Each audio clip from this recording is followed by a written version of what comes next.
My name's Lauren Wilson. I'm the editor-in-chief of Edible Manhattan and Edible Brooklyn, and I have the pleasure and honor today to speak to three women who are doing tremendous work that's both New York, like locally relevant, which is more of my beat, but also nationally and internationally. So I want them to introduce themselves. They have long bios that they could go on and on and on, and you can read some nice details in the program. But for today's purposes, can you each introduce yourselves, starting with maybe Karen at the end? So good morning, still morning time. I'm Karen Washington. I'm a farmer, both an urban and a rural farmer. I tell people I grow food, I feed people body and mind. I've been doing this work for over 30 years. You can see the gray in my hair. And so the past few years I've been able to really do a lot of work with my friends up in Chester, New York around about rural farming on 3 acres, but also I'm an activist. And so I go down knocking doors and barriers around food and social justice, which you'll hear later, but also putting a face of color in the food movement because for so long it has not been there. So I'm glad to be here. Great. I am Karen Karp. I founded and run a consulting business that works along the arc of agriculture, food, and health. Our clients are, we're based here in New York City, and we work nationally with a sprinkle of international work from time to time.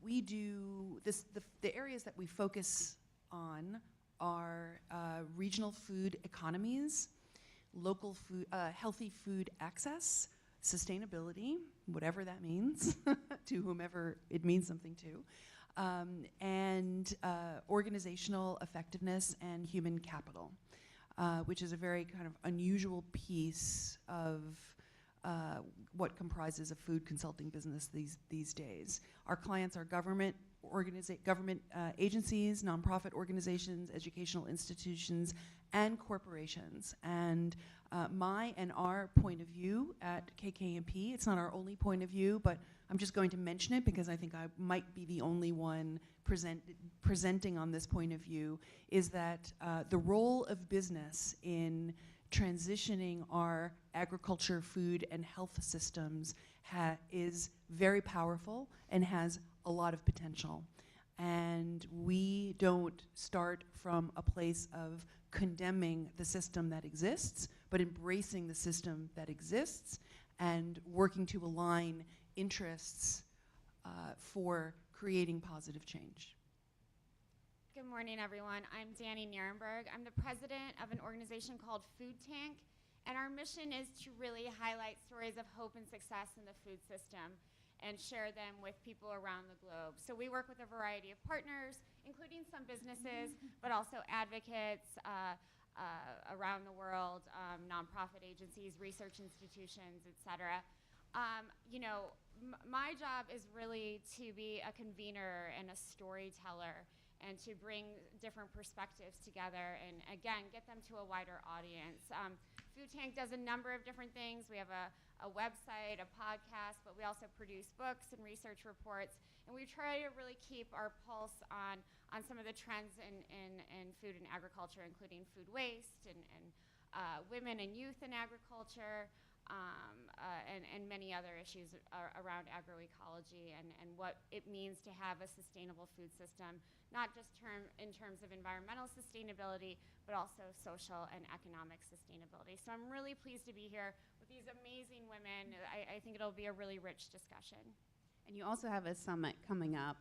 We do. Yeah. Thank you for the plug. We have a summit coming up here in New York on October 3rd in partnership with the Rockefeller Foundation, the Fink Family Foundation, NRDC, and the NYU Law School. We're really excited about it. There are still some tickets available. You can email me at Danielle@foodtank.com if you need more information. Yeah, great. So to start off today's discussion, I want us to illustrate a bit, because as we talked before, we hopped on the phone, how women work in food and ag systems around the world.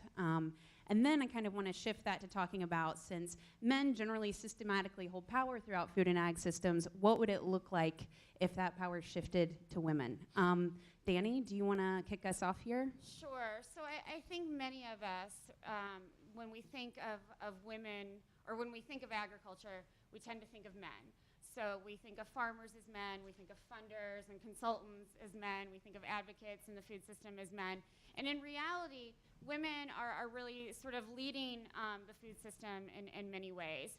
Around the world, I'll just talk about farmers for a minute. Women make up 43% of the agricultural labor force worldwide. In some countries, they make up to 70 or 80% of all farmers. So the reality is that women are producing a significant portion of the world's food. And in many cases, they're producing the food that actually feeds families. So they're producing the small-scale livestock that help nourish their communities. They're producing fruits and vegetables that are actually used in kitchens every day. They are the nutritional gatekeepers in their communities, deciding what to grow and what seeds to save. And they do this with a lot of barriers preventing them from having more opportunities. They don't often have access to land. They often lack financial and banking resources. They lack education and extension services. So there's a lot of things that women are facing, but the evidence and the research says that if we ignore women in the food system, we really ignore them at our own peril. According to the Food and Agriculture Organization of the United Nations, if women had the same access to resources as men, again, land, credit, et cetera, they could lift as many as 200 million people out of hunger and raise yields by 20 to 30%. So I can't overstate how important it is to recognize the role of women in agriculture, not just as food producers, but in the many roles that they have. Totally. And Karen, in your own individual work, how can you speak to this? Yes, definitely, because I run a woman-run farm. It's called Rising Roots. It's 3 acres, and it's 4 of us. We are women of color. Some of us are women of color. Some of us are LGBTQ women. And so, it's been difficult at first when we started farming up in Chester, New York, because of the fact that we come from the inner city. And so when we were bringing our practices of raised beds and drip irrigation, a lot of the farmers laughed at us. But when they saw our production, what we did, and our work ethics, that changed. There's still a large amount of discrimination regarding gender and regarding racial overtones for women in the food movement. Again, it's male-dominated. It's really white male-dominated when we look at the face of agriculture.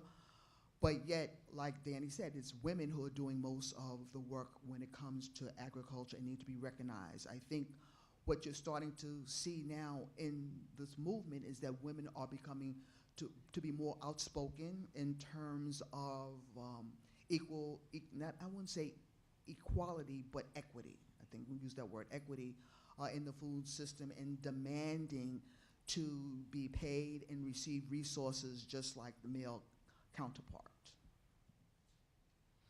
Great. Well, my kind of story or contribution to this is both my own story and the story of all of our clients. We have been in business for more than 28 years, so we have had hundreds and hundreds and hundreds of clients over that time. I guess I'm thinking back to when I started my own company. I'm an entrepreneur. I'm the 4th generation entrepreneur, food or agriculture entrepreneur in my family. All the others were men. They were on my father's side. And if you string us all together, you kind of see the arc of agricultural progress and de-evolution, and hopefully with me a little progress, kind of over the kind of 20th century into the 21st century. My grandfather was the first person to develop commercial fertilizer on Long Island, just so you know. And when he died, he said the most exciting thing in agriculture was the return to organics. So there's very good kind of perspective on how things come around and go around. I think I didn't necessarily personally have confidence in what I was going to do with my career, but because I had entrepreneurial blood, I just decided that I can do something. So I just tried to do it. And the stakes were very low at the time. 1990, it cost me $6,704 to start my business. So in our work, we work a lot with nonprofit organizations, and a lot of those leaders are women. If you think about the people that typically run food rescue organizations like City Harvest, the leaders have always been women. The Food Bank of New York City, women. Food banks and food rescue organizations across the United States, many, many, many women. The James Beard Foundation is one of our clients. The leaders are women. Women have had very high-level roles in the areas in which they have been allowed to achieve status, achieve leadership. But there are definitely some barriers, as Danny really outlined, all of the structural barriers against women having leadership roles in the types of organizations that also matter. I don't want to say really matter, but also matter. So there's, I guess, the brief point I would like to make is that if we are all here in this room because we care about how the food system has a potential to be better, we do want to look at both the accomplishments of women, but also the inequities that women face, the structural biases against women when they walk into a room and pitch an investor, for example, which is an area that I'm studying really deeply right now. The access which seems insurmountable to many women who want to start a farm, access to land, access to a loan from a bank that has been run by men for generations and generations, looking at a woman literally saying, where's your husband? These are stories that I've heard. And another kind of ring of something really important for us to look at is that there are very few women leaders of the large national and multinational food companies. And in the last 4 months, we've lost 2 of them. Denise Morrison at Campbell's and Indira Noory at PepsiCo. These were 2 women who were completely committed to transforming their massive food companies towards something that is better for you under enormous shareholder pressure. In the case of Campbell's, Denise working on developing a line of fresh ingredients and spending millions and millions and millions of dollars acquiring companies that the second largest carrot company in the country, for example, and producing things like juices and salad dressings and chopped vegetables and salsas and hummus and fresh soups. That Campbell's actually owns a fresh soup company. Their stock went down precipitously by doing that because it was a short window. PepsiCo's stock has gone up 167% under Indira Noory's leadership. Why is she no longer at the helm? So we really need to look at the ways that women, based on our personal values of how we live our lives, how we are nurturing, caretaking, and very accomplished business people, because the statistics about women business owners is that they are more profitable more quickly, profitable longer, have better cultures in their organizations. We need to support women in every endeavor that they want to do, because we are considerably good at it, if not better, in some ways. So actually, that's a really nice segue into a question I wanted to ask all of you who are quite accomplished in your own ways and are doing important work. As you've come up in your careers, what have you found have been some of the most important resources or skills to be able to advance your work? Well, I think for me, the most important thing in terms of understanding the food system is really capturing the stories of people who come before us and lay down a foundation. I think when we look at the term agriculture, what's missing is the word culture and the stories behind that. You don't get those stories in a textbook. You don't get them in the internet. And so for me, is really going around the country and listening to the stories of how it was when we didn't have chemicals and how it was to feed your family. And I think for me, I continue to be a sponge. I think it's lost because once the storytelling ends and people move on, that's lost. So what I recommend a lot of my youth when I go out and speak is that if you have that iPhone and that Samsung Galaxy, is take it out and let your grandparents, and if you're lucky to have grandparents, take it out and capture those stories, especially for us who have not been in the food system, because there'll be a time 10 or 20 years from now when they'll say that your family never farmed or never ate healthy food. And so for me, it's really capturing the stories and history behind so many people who laid down the foundation when it came to agriculture. Nice. And what about, well, Danny, it seems like. No, I mean, I just want to build on what Karen said. I mean, I had to learn a lot of skills. I was trained really in research and writing and communications, but since becoming the president of Food Tank, I've had to learn all of these other skills, you know, fundraising and business skills and, you know, a lot of other things, accounting, things that I didn't imagine when I was in graduate school. But I think the best skill that I've learned or tried to learn is listening. You know, I've had this really extraordinary opportunity to travel the world and interview hundreds and hundreds and hundreds of farmers and other stakeholders in the food system. And it's not, you know, of course I ask questions, that's my job, but I think the listening part and then sharing those stories and not just, you know, being able to tell how, you know, what Karen described about, you know, how it was and learning from the past, but also how it can be and the hope that's out there and sort of the future of agriculture and being able to share those stories and those hopes and those insights, again, with Food Tank's audience, I think is really, you know, maybe not my best skill, but my favorite skill as somebody working in this world. Totally. So there's after running my business for 10 years, I had an opportunity to live in England for a few years and do something that I'd been wanting to do for a couple years here and probably would have, but just had the opportunity to go to England. And I went back to school and I got a master's degree.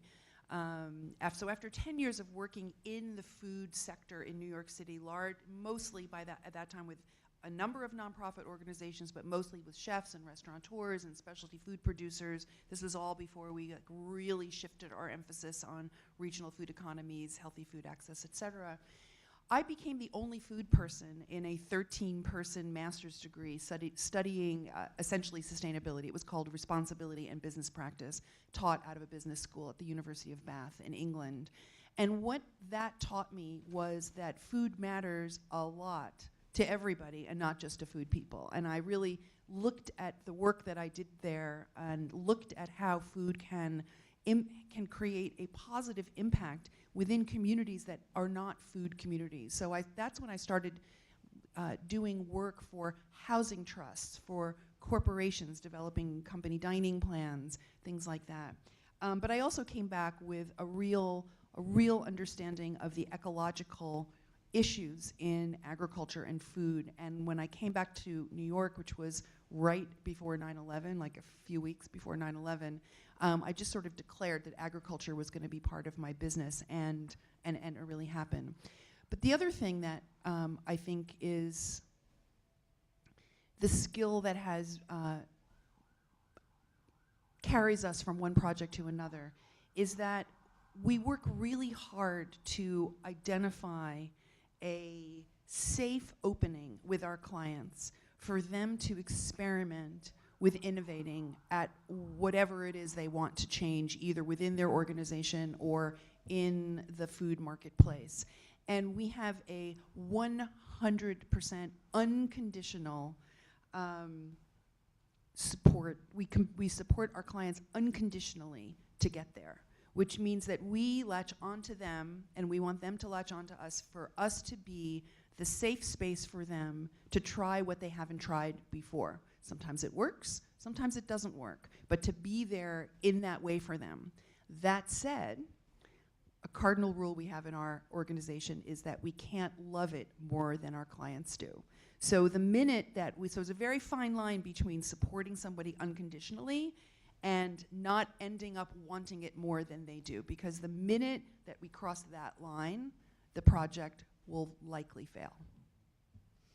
So, speaking to that, but also, I guess, broadening the lens of looking at all of your work. We talk about like needing more opportunities for women in areas where traditionally they're not seen or like put in the position of needing to take on that work. How do each of you seek to empower women in your own work? Is that something you intentionally do in terms of staffing your organizations or getting people on your farm, et cetera? How intentional are you about that in any way? Yeah, I'm very intentional about it because of the fact that for so long the face of agriculture has been white male. I would like to tell a little story. So I go around speaking along the lines of food and social justice, and I was at a panel, and this woman and her little 5-year-old runs up to me and said, can I take a picture with you? And I said, sure. And then she turned around and said, my daughter wants to tell you something. And this 5-year-old said, when I grow up, I want to be a farmer like you. Mm-hmm. And I was just filled with emotion because 10 years ago, 15 years ago, there would have been no person of color saying that they wanted to be a farmer. And so I think my presence as a black woman, as a black farmer, really encourages people to see what the possibility is, to see that when we talk about a food system that's lacking diversity and inclusion, that I'm here, I'm trying to bust down so many walls so that the landscape of agriculture looks like the diversity that we see in flowers and plants. And so for me, it's a calling, and for me, it's a way of really making sure that women have a strong hold on agriculture, and that the stereotype of black women in agriculture is not based on servitude, but is really based on power. And so what we try to do, and what I try to do as a black woman, is to make sure that the narrative is changed and shifted in such a way to remind people like we were the people that came here enslaved and worked agriculture. We were the ones who grew the food here. We were the ones who brought seeds in our hair so that this economy has been built on the backs of us.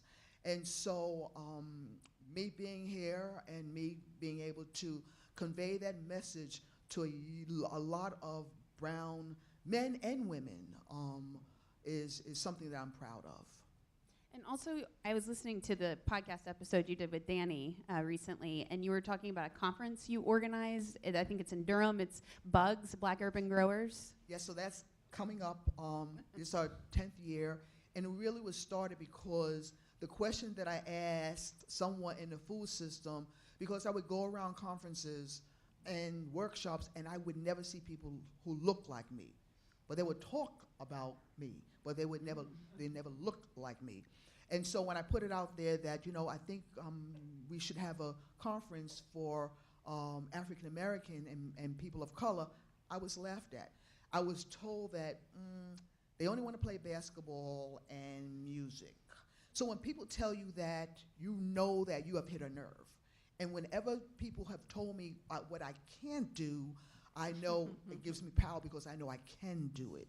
And so having that conference on 2010 and seeing over 600 people, mostly young people, being able to come to a conference and looking at scientists and looking at teachers and looking at educators that for once look like them and were talking about the historical content of the African American experience in agriculture for the first time, they were astounded. So now we're going, this is 2018, we're having it October 19th, 2021 in Durham, North Carolina. We've had it a couple of times here in New York, but the message that we're trying to put out there is that there is a place for everyone when we talk about agriculture, and it should not be one size fits all. So if you're in Durham, North Carolina, be there or be squared. You can never top Karen Washington, ever. I don't want to go after you anymore. I want to go before you. It's the passion. Hey. So throughout my professional career, I have supported women entrepreneurs. I've done that by teaching entrepreneurship, not only to food entrepreneurs, but to women for whom English is their second language. I was part of a Kauffman Foundation effort to develop a curriculum specifically for immigrants and others with low education attainment. I co-wrote the first minor degree in culinary entrepreneurship, which was launched and is still taught at the Mississippi University for Women, and I've taught that for I think 3 or 4 semesters. My company, up until 4 years ago, was all women. And we just happened to have men who came to fill really important slots, and that was always something that I didn't know whether it was something that was our company was going to be an all-woman company. It didn't really matter to me. I actually really like having the guys around, and sometimes they actually help fix things, in that kind of very gender stereotypical way, fixing the light bulbs in the office and stuff like that. But usually they don't. Usually it's the women who do. And as I lightly referred to a minute ago, I've been, because of an event that I co-produced in June, which is a film that was made on the story of 4 pairs of immigrant women ag tech entrepreneurs and their reasons for starting ag tech businesses and the challenges that they are having doing it, which is not just access to capital, but significantly access to capital. I am launching an initiative to design something. I don't know what it's going to be yet, but I'm endeavoring on a 6 to 8 month research effort to understand what kind of mechanism is needed to increase the access to capital for agriculture, food, and ag tech and food tech entrepreneurs. And I have a brief 2-page concept paper executive summary to hand out to anybody who's interested in it. So I'm in a very high point in a way of my career. I've been in business for 28 years. My consultants are in the process of becoming partners in the company, and I'm now going back to the roots that I started in supporting women entrepreneurs. Excellent. Yeah. Always hard to follow both Karens, so I'll do my best. I mean, like Karen Karp, Food Tank is mostly. We're a small, scrappy team of mostly women. I've tried to be supportive of young women who come to us as interns or volunteers. I had such great mentors throughout my career, from Peace Corps to graduate school to what I do today. I've had really great women mentors, so I'm trying to sort of pay that forward and pass it on. Food Tank puts together lists to show how women in agriculture are doing different things. So we'll have, a list of 30 young women in agriculture who are doing X, Y, Z, just to, be able to get out to our readers that these are what women are doing in the food system. You can't ignore them. But I want to bring up something that I think is very important, especially in international agriculture, and that's the importance of including men and young boys in this conversation. When we're talking about gender equality, we really have to remember that men and boys also need to be, it's not just about, right. Nurtured, yeah. Absolutely. It's not just about teaching women, that they are empowered, et cetera. Women and boys need to start respecting the skills that women bring to the table, the inherent value they have, not just as farmers and food producers, but in all aspects of their lives. So I just think that's an important point to bring up when we're talking about women in ag. Totally. And being at Columbia and in a university setting and not being that far removed from the college experience, there's a lot of interest, I think, from especially undergrads and grads, women, men across the board, who want to get into food systems work in some sort of way. What would you advise them, whether you want to focus that specifically to women, or I'll leave it open to you.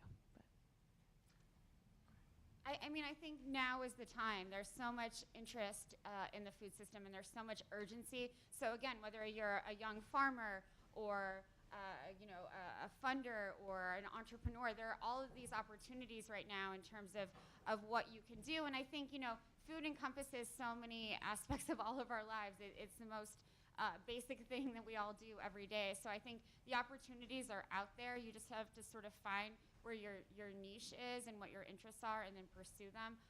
But that's why you come to events like this, and why you engage with different websites or newsletters that speak to you. So I just think now is the time. That's the advice I would give. I'm going to go before her. I have two pieces of advice. We get a lot of requests for internships, several hundred a year, or just advice for people who are graduating from bachelor's programs, master's programs, sometimes PhD programs, who have been, learning academically about agriculture systems, food systems, et cetera. My number one piece of advice is go get a job at a food company or on a farm, or work for a fisherman. Go get a job doing something that is in the field of the thing that you want to change. And my second piece of advice is whether it's that job or something else, to spend time with people that you don't agree with.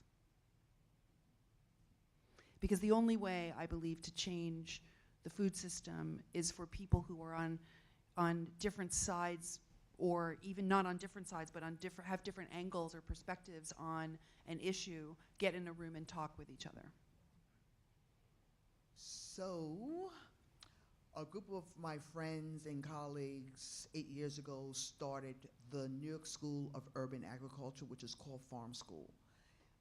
And so we put it out there because a lot of us went to California to learn about organic growing. So we came back and said, you know what, how can we develop a curriculum with a sliding scale that captures not only the academics, but the wisdom of so many people in New York City.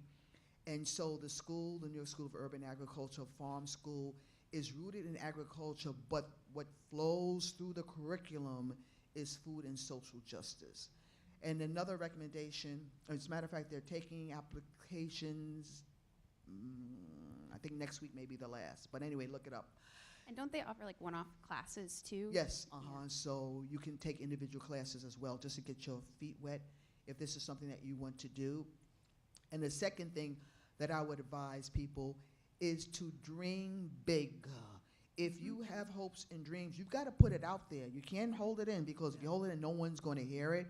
But believe it or not, the reason why we got land up in Chester, New York, is because I sat on a bus with someone I did not know, putting yourself to be comfortable, to be uncomfortable, and was able to talk to him about my dreams.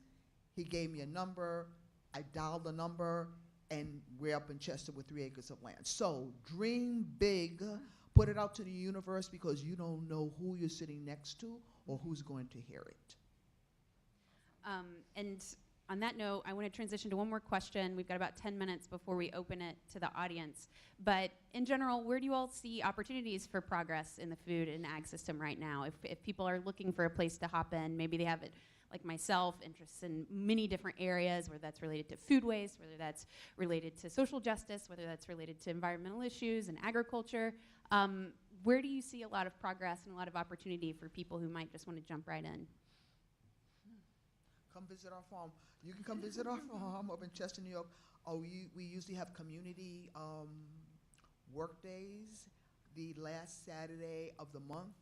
We don't welcome people every day because we're farming, so we have to put it the last Saturday of the month to come up and get your hands dirty. We are in the Black Dirt region, so if you think you're gonna come up there with nice sandals and your pedicures and manicures, it's not happening. But come and really,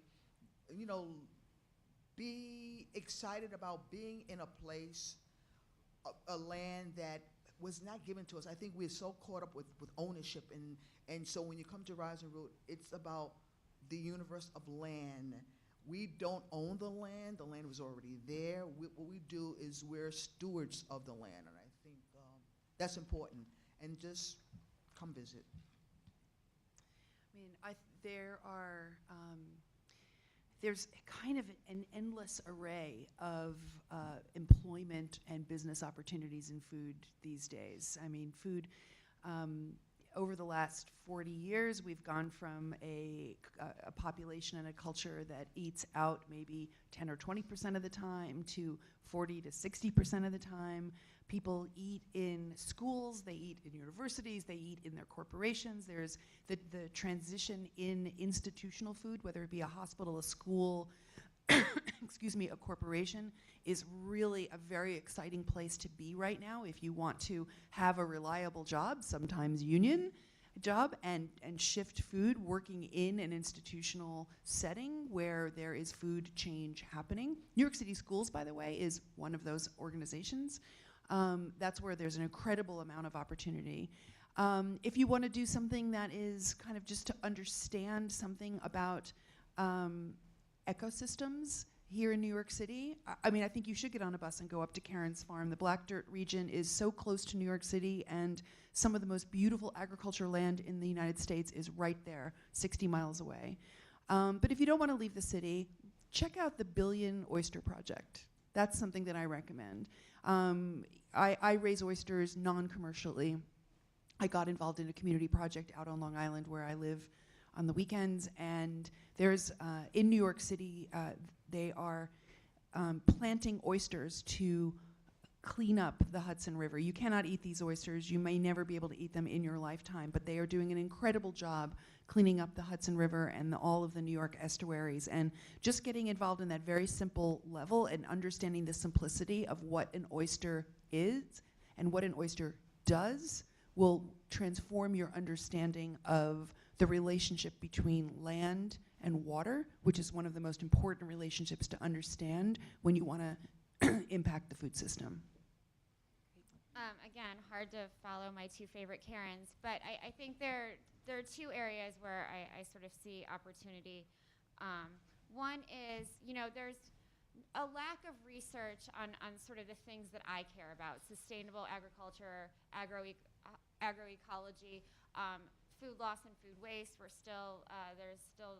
We still don't have all the data we need. So I think there's a real opportunity for young scientists and researchers, both men and women, to really delve into that space of proving more so that agroecological systems are again, more environmentally, economically, and socially sustainable. So I think there's a huge opportunity there. And then the second thing that I want to talk about is, all this money has poured into the tech sector, and you and I have talked about this. There are all these crazy food companies and juice companies that are utilizing, food that would have otherwise been wasted. But in my mind, there's more of an opportunity. We don't need another juice company, in my opinion. We don't need something else that goes in a plastic bottle. We need more innovation that has the ability to solve problems that we already know exist, and to help real people, to help real farmers do the best that they can and do their jobs better. So, as you think about food tech, think about sort of what that actually means and what problems we really want to solve. And who's being served and invested in. Totally. Well, on that note, I think we've got, I do want to say that follow the work of these women. They're very connected to a lot of important work, both in New York City and elsewhere, and I'd be happy to talk to anyone about if they're interested in becoming involved with stuff in New York City specifically. But I want to thank them.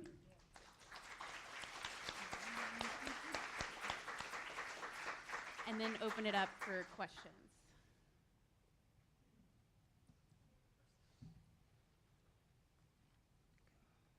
Okay, this is for Karen Washington.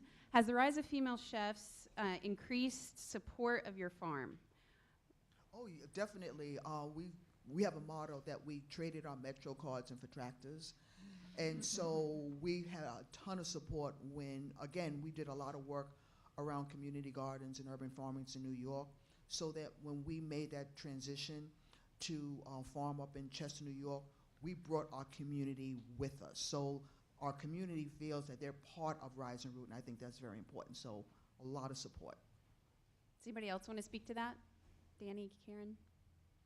The rise in women chefs is really phenomenal. I mean, in a 30-plus year career, there's been sort of fits and starts of women basically trying to do the same thing that men have been doing in the kitchen of a restaurant.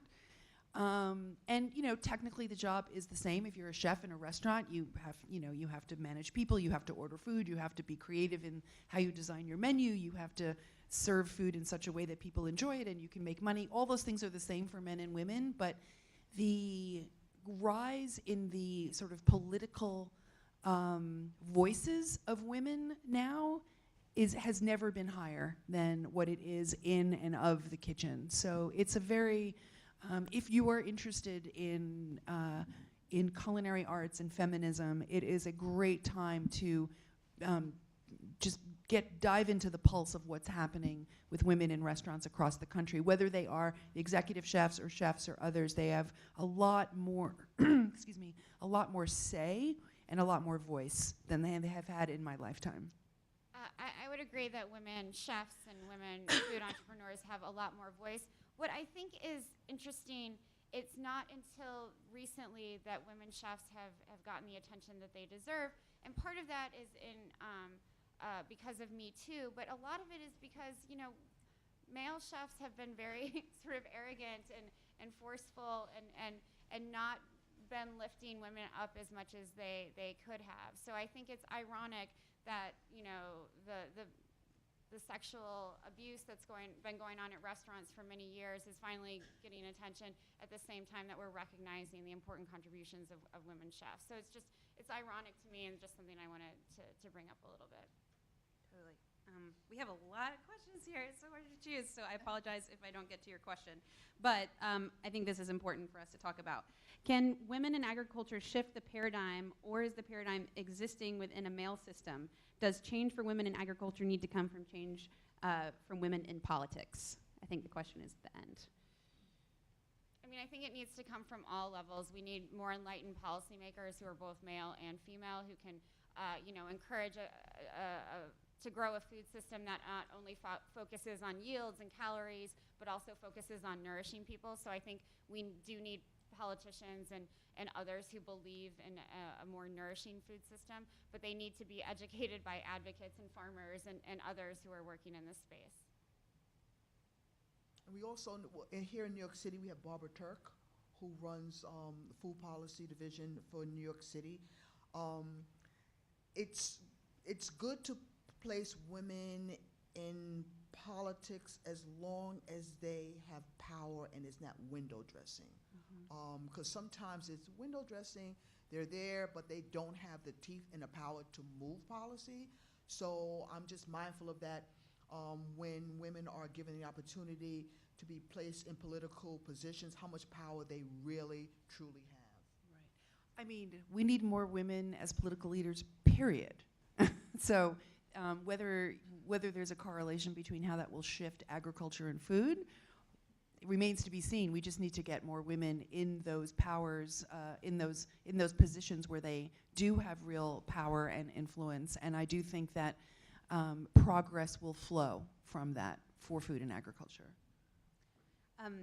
This is an interesting question. I wonder if it was written by a historian, actually. But how does timescale affect decision about what to, quote, do and what is, quote, sustainable, or what to, quote, try with colleagues and clients?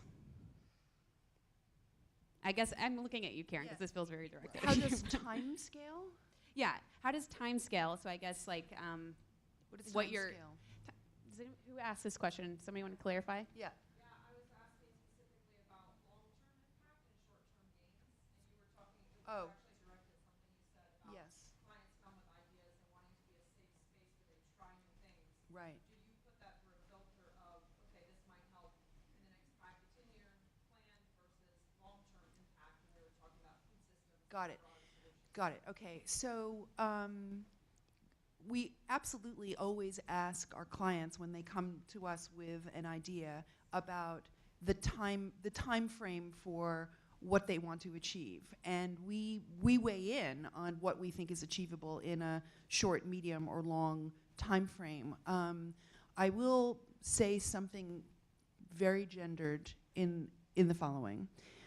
I do believe, and if anybody has a statistic proving it or disproving it, I'm open to it, because I'm going to say something I might be really stupid here. But I do believe that women innately have more patience for the longer view of results than men do. And I'm saying that because I know for myself, I'm an impatient person, but I've worked really hard to have patience, to stick with my clients who want to achieve something, but a year or 2 years is not really possible. It's 5 or 10.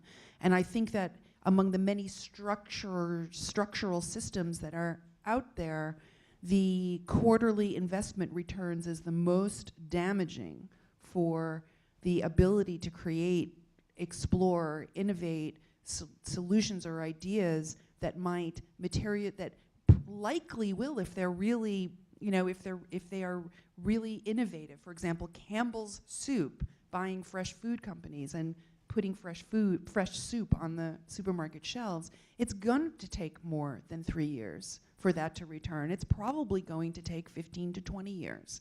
But we have an investor quarterly return system in this country that it just structurally prevents long view investments.